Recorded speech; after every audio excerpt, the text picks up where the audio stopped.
नमस्कार। मैं हूं अंजलि और आप देख रहे हैं भदोही वाला का समाचार बुलेटिन। अगर आपने अभी तक हमारे चैनल को सब्सक्राइब नहीं किया है तो कर लीजिए।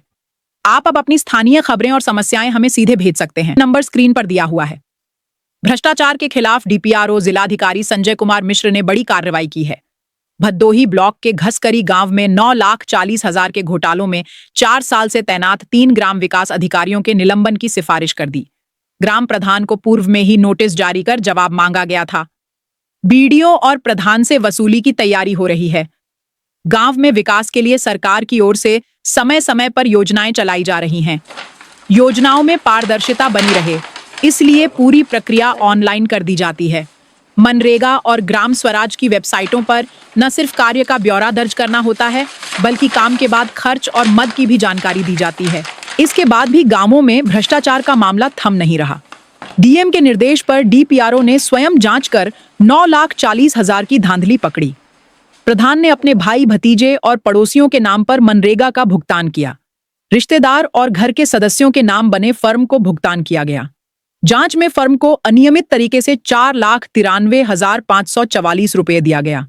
इसके अलावा मनरेगा मजदूरी में 3,14,744 और 1,41,415 समेत कुल 9,40,303 रुपए गबन पाया गया, जिसके बाद ग्राम प्रधान को नोटिस जारी कर जवाब मांगा गया। अब वहां 4.5 साल तक तैनात रहे 3 ग्राम विकास अधिकारियों के खिलाफ कार्रवाई की गई है। तीनों को निलंबित करने की सिफारिश भी डीपीआरओ की ओर से कर दी गई है। भदोही ब्लॉक की चर्चित ग्राम पंचायतों में शामिल पिपरिस के ग्राम पंचायत अधिकारी प्रदीप सिंह को डीपीआरओ संजय कुमार मिश्र ने निलंबित कर दिया और कहा है कि गांव में हुए विकास कार्यों का अभिलेख प्रस्तुत नहीं किया। डीपीआरओ ने बताया कि लापरवाही बरतने वालों पर कार्रवाई की जाएगी। डीपीआरओ संजय कुमार मिश्र ने बताया कि धसकरी गांव में 9,40,000 के मामले में 3 बीडीओ के निलंबन की सिफारिश की गई है। बीएसए ने 6 नवंबर 2025 को कई विद्यालयों का निरीक्षण किया।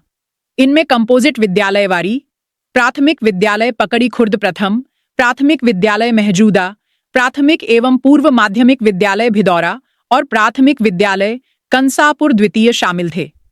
निरीक्षण के दौरान अनुपस्थित पाए गए 5 शिक्षकों का वेतन और मानदेय भुगतान रोकते हुए स्पष्टीकरण मांगा गया है। कंपोजिट विद्यालय वारी में प्रार्थना सभा के दौरान 3 अध्यापक और 2 शिक्षा मित्र अनुपस्थित मिले। इसी क्रम में प्राथमिक विद्यालय पकड़ी खुर्द प्रथम में भी 1 शिक्षा मित्र अनुपस्थित पाए गए। इन सभी की अनुपस्थिति तिथि का वेतन मानदेय प्रतिबंधित कर स्पष्टीकरण तलब किया गया है।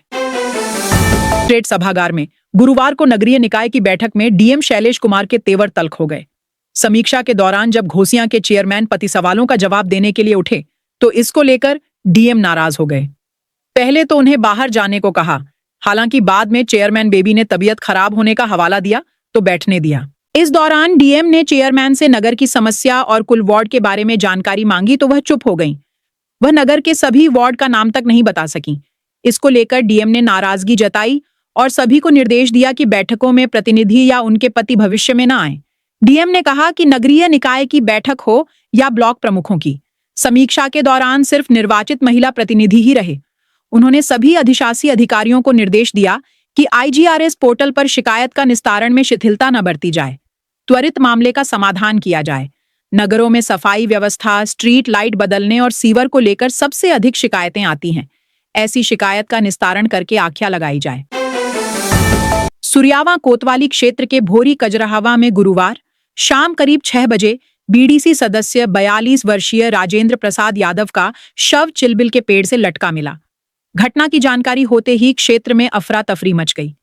सूचना पर पहुंची पुलिस ने शव को कब्जे में लेकर पोस्टमार्टम के लिए भेज दिया। गुरुवार की शाम करीब 6 बजे कजरहावा मेला मैदान में कुछ युवक गए तो वहां राजेंद्र प्रसाद का शव पेड़ से लटक रहा था।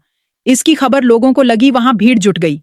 परिजनों ने बताया कि राजेंद्र प्रसाद यादव पिछले करीब 10 वर्षों से बीमार चल रहे थे और लंबे समय से डिप्रेशन में रहते थे। परिवार के लोग इलाज कराते रहे, लेकिन स्वास्थ्य में कोई सुधार नहीं हुआ। मानसिक तनाव से परेशान होकर उन्होंने यह दर्दनाक कदम उठा लिया। ग्रामीणों के मुताबिक राजेंद्र प्रसाद अपने व्यवहार और सामाजिक कार्यों के चलते गांव में लोकप्रिय थे। भदोही में गुरुवार को कोतवाली क्षेत्र के सालिमपुर के पास रेलवे ट्रैक पर ट्रेन की चपेट में आने से एक 22 वर्षीय युवक की मौत हो गई। युवक का शव 2 टुकड़ों में मिला, जिसके बाद मौके पर पहुंची पुलिस ने शव को कब्जे में लेकर पोस्टमार्टम के लिए भेज दिया और मामले की जांच शुरू कर दी है। स्थानीय रेलवे स्टेशन के पश्चिमी फाटक से कुछ दूरी पर युवक का शव मिलने के बाद राहगीरों ने इसकी सूचना दी। मृतक की पहचान कोतवाली क्षेत्र के बड़े रैया गांव निवासी सोनू विश्वकर्मा पुत्र केशव विश्वकर्मा के रूप में हुई। राहगीरों ने परिजनों और कोतवाली पुलिस को घटना की जानकारी दी। सोनू की मौत की खबर मिलते ही परिवार में कोहराम मच गया। घटनास्थल मृतक के घर से कुछ ही दूरी पर होने के कारण रोते बिलखते परिजन मौके पर पहुंच गए। परिजनों का रो रो कर बुरा हाल था। सोनू नगर के इंदिरा मिल चौराहे पर बाईपास मार्ग स्थित जीवन धारा के सामने एक पार्ट्स की दुकान पर हेल्पर के रूप में काम करते थे। सुंदरबन में विश्व के सबसे ऊंचे और पहले विशाल धातु मंदिर का निर्माण कार्य शुरू हो गया है। इस मंदिर में विश्व का सबसे ऊंचा शिवलिंग स्थापित किया जाएगा। पीठाधीश्वर राज लक्ष्मी मंडा ने एक प्रेस कॉन्फ्रेंस में यह जानकारी दी। यह मंदिर 180 फीट ऊंचा और 150 फीट चौड़ा होगा, जिसे शुद्ध धातु से बनाया जा रहा है। मंदिर का गर्भगृह भूमि की सतह से 45 फीट नीचे निर्मित किया जा रहा है। गर्भगृह के अंदर विश्व और देश का सबसे विशाल 9 फीट ऊंचा और 9 टन वजनी शिवलिंग स्थापित किया जाएगा। इसके साथ ही 1.5 फीट ऊंचाई के 12 ज्योतिर्लिंगों की भी स्थापना की जाएगी। पीठाधीश्वर राज लक्ष्मी मंडा ने इन 12 ज्योतिर्लिंगों को स्वयं 12 चक्के के ट्रेलर ट्रक पर रखकर अकेले ही यात्रा की थी। भदोही औद्योगिक विकास प्राधिकरण बीड़ा को कारपेट सिटी 2 योजना के धरातल पर उतरने का रास्ता साफ हो गया है। मुआवजे को लेकर लंबे समय तक किसानों संघ बीड़ा अधिकारियों की वार्ता सफल रही। किसानों से 5 लाख रुपए प्रति बिस्वा के हिसाब से मुआवजा देने की सहमति बन गई है। 25 हेक्टेयर भूमि का अंश निर्धारित करने का काम भी लगभग पूरा हो गया है। बीड़ा अधिकारियों की माने तो अंश निर्धारण के बाद प्राधिकारी बोर्ड में इसको स्वीकृति होगी। जमीन के जिस सभी 242 किसानों से सहमति के हिसाब से मुआवजा अदा करने के लिए बीड़ा को 100 करोड़ से अधिक रुपए की आवश्यकता होगी। फिलहाल मुआवजे को लेकर लेने समन्वय से चली आ रही कथा से मुक्ति मिल गई है। भदोही चौरी मार्ग स्थित मोरवा नदी के बगल में 32.24 हेक्टेयर क्षेत्र में कारपेट सिटी 2 विकसित करने की योजना है। 7 हेक्टेयर सरकारी जमीन है जो बीड़ा को पहले ही मिल चुकी है, जबकि 25 हेक्टेयर भूमि किसानों से लेना है। इस मामले को लेकर जिलाधिकारी शैलेश कुमार ने बताया कि कारपेट सिटी 2 के लिए प्राधिकरण बोर्ड की बैठक इसी माह में प्रस्तावित है। इसमें अब तक किए कार्यों के साथ प्रस्ताव रखा जाएगा। उम्मीद है कि इस माह में ही बोर्ड से सहमति मिल जाएगी। सहमति के बाद कार्य शुरू हो जाएगा। औराई कोतवाली क्षेत्र में पति पत्नी से 20,000 रुपये नकद, मोबाइल फोन और महत्वपूर्ण दस्तावेज लूट लिए गए। यह घटना औराई कोतवाली से मात्र 200 मीटर की दूरी पर हुई, जहां बाइक सवार 2 बदमाशों ने उनका पर्स छीन लिया। उपरौट निवासी राजकुमार शर्मा अपनी पत्नी किरण शर्मा के साथ गोपालपुर मिर्जापुर से शाम 4:10 बजे मोटरसाइकिल से घर लौट रहे थे। कोतवाली से लगभग 200 मीटर पहले अपाचे मोटरसाइकिल पर सवार 2 नकाबपोश युवक उनके समानांतर चलने लगे। कुछ ही देर में बदमाशों ने किरण शर्मा के हाथ से पर्स छीन लिया और औराई लाल नगर की दिशा में फरार हो गए। छीने गए पर्स में 20,000 रुपये नकद, एक सैमसंग गैलेक्सी एंड्रॉयड फोन, आधार कार्ड और दुकान की चाबियां मौजूद थीं। राजकुमार शर्मा ने लुटेरों का पीछा करने का प्रयास किया, लेकिन उनकी मोटरसाइकिल असंतुलित होकर पलट गई। इस दुर्घटना में राजकुमार और उनकी पत्नी किरण दोनों चोटिल हो गए। राजकुमार ने बताया कि वे भैया दूज के बाद अपनी पत्नी को मायके से वापस ला रहे थे। घटना के बाद राजकुमार शर्मा ने कोतवाली पहुंचकर शिकायत दर्ज कराई। पुलिस ने 1 घंटे बाद अज्ञात बाइक सवारों के खिलाफ मामला दर्ज किया।